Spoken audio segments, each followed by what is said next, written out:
It's just ridiculous that the president won't sit down and talk with us. John Boehner made a good point, by the way, Larry. You know well that all presidents have done it. I worked for two presidents, Bush 41 and 43, who did it. It's always a tough vote. The debt limit is not something members of Congress like to vote on because our constituents get it. They understand that this means that the federal credit card has been extended once again. You got to do something about the underlying problem, which is spending. And all the polling shows that, by the way. So, look, he's got to sit down and talk with us and negotiate. What he said today essentially was, give him everything I want and then I might negotiate later.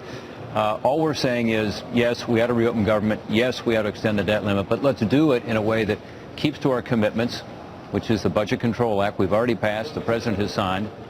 And second, let's do the debt limit increase in a way that is consistent with what everybody knows has to happen, which is some savings on the spending side. That's what we've done historically. Let's talk about the savings on the spending side, which you have in your package.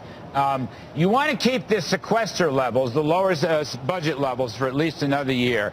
But you also talked about Obama spending cuts. I think you're referring to the cost of living adjustment entitlement. Does that add up? Do those numbers add up to something significant?